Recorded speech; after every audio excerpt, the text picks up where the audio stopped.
we're here to do a business oracle reading. Let's see what it's all about. Hi, and welcome to Ktopia. Today I'm so excited to be with Adelina, who is an oracle business intuitive guide. Hi, Adelina. Hello. Thanks so much for sitting down with me today. So tell me about your oracle and how is it different to a normal, say, tarot reading? With my oracle sessions, I bring cards into it and I use tools, but a lot of it is just my intuitive guidance, and I'm bringing intuitive guidance, channeling information, and as well as bringing, information that I've brought in this 15 years of experience as well into the session. So it's kind of like a mix sessions, my business oracle session specifically. It is still similar to tarot. It's still reading of the cards. I'm just basically pulling out my intuitive guidance to whatever you need to hear in the moment. A lot of the tarot readings or psychic readings that you might go to are like future based. I don't like to be future based. I like to be in the now and give you guidance in the now and what you need to hear now in like maybe tools or information that you need to move forward in the present time. I don't like to do future-based readings. I think we can change our future. I think it's not necessary to know what your future is going to be. But I think a lot of people do need like guidance in the moment, and that's where I help. I help like encourage people, give them momentum in the moment to try and drive them forward, especially in their businesses. So how did you become an oracle reader? I feel like that's a sort of an interesting tool that you've got in your toolkit. Well, it kind of all started, I was working 9 to 5 and I left my 9 to 5 and I started my own business. Started going down the route in spirituality and going within and like working on myself. But did something happen? Like, why did you just suddenly go into that? Or is it too much? No, it's fine. Nothing really. I've always kind of been into these kinds of things. I've always been into like crystals and like witchcraft and things like that. And like different forms of healing. It wasn't until I left my 9 to 5 that I started to realize things are shifting. The biggest turn for me, honestly, was 2020. That really opened my eyes to the world. It really opened up my eyes to my belief systems, what I've been taught all my life and everything like that. You started to question everything. I questioned everything. And for me, obviously when you start to question everything, you start to go through this like dark night of the soul, because you're like, what have I even like learned in my life? It's super uncomfortable. Super uncomfortable. And it's like you start to like realize the people that your family, your friends and everything starts to shift because your mind is shifting and then they're not coming along with that ride. So there was a lot that was happening. When I started to, I guess there was a lot of time as well, like during COVID, we had a lot of time to like be at home and everyone was kind of going indoors. I just went indoors and went in within. I started to open up these channels a little bit more. That was through meditation, breath work, just like different kinds of, listening to YouTube videos and getting different perspectives on this spiritual world. I started to do a few little courses. Like I did a mediumship course, I did like an Akashic record course, and those things is what like opened me up. It was so easy for me to tap into those other realms. And if you don't know what like the Akashic records are, essentially they're the records of everybody's past, present, and future. And if you learn how to tap into that, everything's in the quantum field, and it's almost like there's different levels that you can tap into. This is how I see it. There's like different kinds of things that you can tap into, and there's different frequencies of where they're at. So it's like wherever your frequency you meet, and it's based on your intention. It's like, I want to go to the Akashic records and I want to learn how to read the Akashic records. And so I learned how to do that. Then I learned like mediumship, and I was tuning into that realm as well. And then I kind of just played in everything and figured out what I liked. And what I liked was just intuitively tapping in and listening. I feel things, so I kind of like feel what comes to me, and just giving that information to people as it's coming through to me. Even like Akashic records, it takes time to like tap in and go and do all that stuff. I would prefer to just, whatever information's coming to me, I just give it to the person that needs it. So I'm basically mixing all the formulas together. It's just my intuitive guidance. I started just practicing on my friends, my family, whoever wanted one. Like I just, they kind of knew I was in that realm. Yeah, and so it just grew from there. I had to practice one. I just had to really learn to trust myself. That was the key to getting to where I am today, is trusting yourself, and whatever information that you're giving is what the person needs to hear in that moment, and they can do whatever they want with that information, and it's not up. Whatever happens after that is not up to you. So it took a lot of trust to get to that point. Okay, so we're doing an oracle reading today. What do I need to do to prepare for this oracle reading? You don't really need to do anything. You just kind of need to be open and trusting, and also giving permission to the reader that you allow them to tap into your guides, whatever you want to call it, your energetic field. Okay. Yeah. Okay, so we have permission? We have permission. I'm so excited to do this. Okay, let's go. All right, so for me, I have this oracle deck, which is also a tarot deck. This has become my favorite. The reason why I like to use this one in particular is it has really great imagery on it that you can read the images and not just the card names or whatever it is. And usually you would see a tarot deck, it would have all the kind of the same symbols. This is similar, but the imagery is very different to a normal regular tarot deck. So this one's called the Voyager Tarot. I like that. Okay.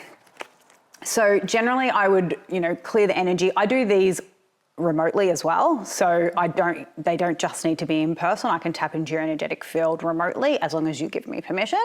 So I usually just clear the energy and make sure I'm stepping out of my own energetic field and stepping into the client's energetic field. So we'll do that now. Okay.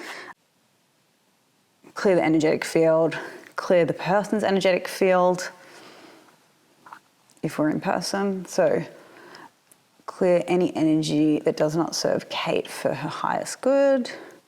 Clear any energy.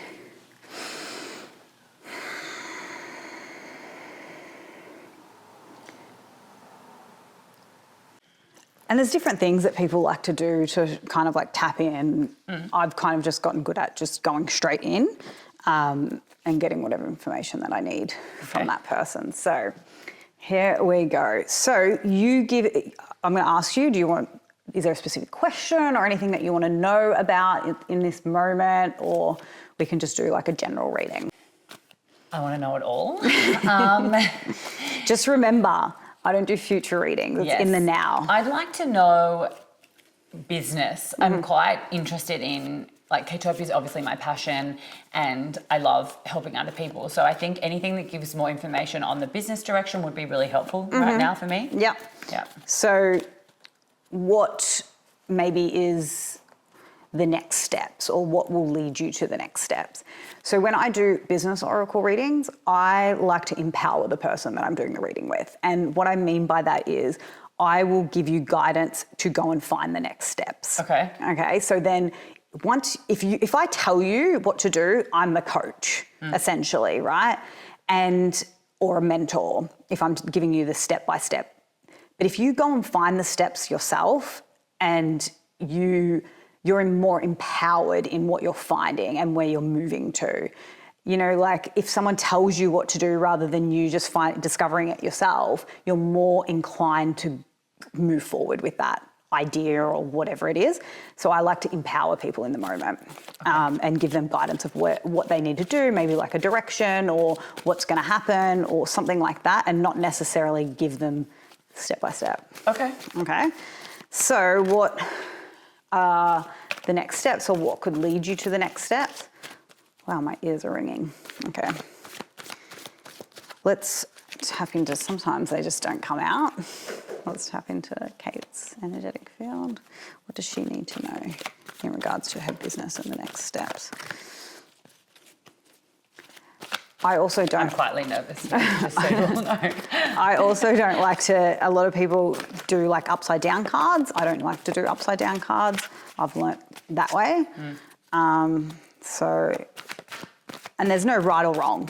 This is like finding your way and which way you want to do it, and that's it. Okay, nothing's coming out. Let's maybe there's no information for me today. Kate has... I'm not a... Oh! Okay, so like 3 cards obviously just flew out.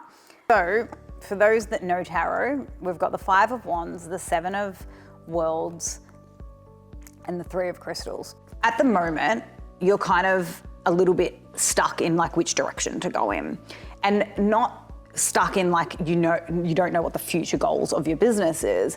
It's that there is like so many options happening in your mind. You can see that there's so many options, that like there's this way, I can do this next, like so many, but that's your mind creating this barrier, okay?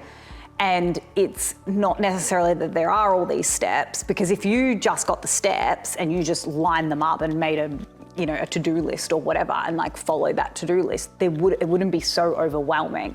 But you're creating this overwhelm, not for any reason, it's just happening right now in this moment. And so what we need to do is get rid of that noise, all those multiple things that need to happen, and then nothing happens, right? Because when there's like multiple things to happen, sometimes we just are too overwhelmed, we don't go and do it. So the best way for you to move through that right now is to bring in something creative. So what do you enjoy doing that's really creative in the business? Start tapping into that a little bit more, even though it might not be ticking off the boxes of what you need to be doing, or it's not going to build your website, it's not going to, bring in the clients, it's not marketing or whatever, but the creativity, like the editing of the videos or the whatever it is, that's what's going to get you to the breakthrough of the next step. Do you know what I mean? So it's like almost have a break from the robotic, business side of the business, and get into the creative side of the business a little bit more. Yeah. Really tap into that, and that will give you the breakthrough to be like, oh, I can actually. So this is what I teach people as well. I teach people balance in their business, and balance in their business is not just always go masculine. We need the flow as well, and that's everyone, male or female. Like, we don't need to look at masculine and feminine as a male or a female. We look at it as energy, right? And so we all have masculine and feminine energy within, and everyone needs to be balanced in order for everything to be in synergy, So I feel that the same with a business, and you need a balance of masculine and feminine. At the moment, you're trying to do like the masculine, but your feminine is coming in and is like, it's too much. So the feminine wants some creativity. I love to this. Bring that in and do some fun stuff, like the filming today, like that's creative. That's going to bring a bit more energy into you for the business. So keep doing those things in between, even though it doesn't make logical sense that you think you need to do step by step on the business. You need to go step, pause, step, pause, and the pause is the creativity part of the business, because that will bring the energy for the next step.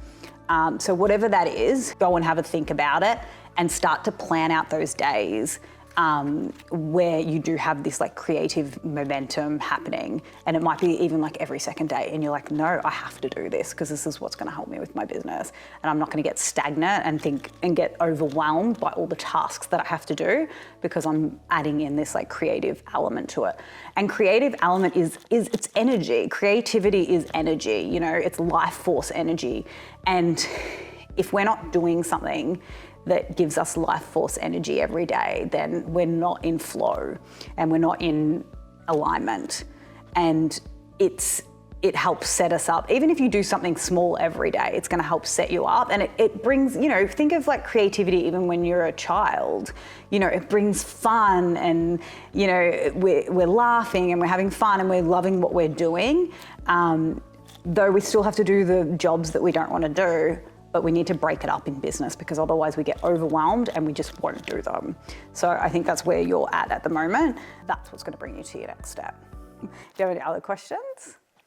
I think that's all I need for today. Yes. That feels very accurate. Yeah, I think you've got some stuff to work on with that. Well, thanks for my oracle reading. You're welcome. And if I want to do this online, it's possible? Yes. So I do in person or over the phone, or I have oracle sessions where you can just book a 1-question oracle and you send the question to me and I send it back to you via voice note within 48 hours after your booking. You don't have to be present for the booking.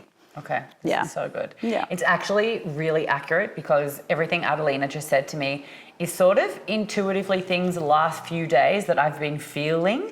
And I did spend a day editing and actually doing what I love doing and creating, and I felt the time just passed. It was midnight, a Saturday night. I was just still working, loving life. And then the next day I got up and I did some more masculine tasks, such as doing my website. And I just was thinking, I don't want to do this. Yeah. So I definitely think that is the right direction that I need to go in. And that has given me just more confidence too. Yeah. In going that way. And I think sometimes I get this intuition, but I don't follow it so much. So I feel like the oracle cards give you confidence to some things you might be feeling, but you're not even knowing. Yeah, exactly. And confirmation. So that is confirmation as well that you're on the right track. You just gave me confirmation. Thank you so much. You're welcome. I will leave Adelina's details here. So if anyone is interested in an oracle or wants to gift a friend an oracle, then Adelina is your girl. Thank you.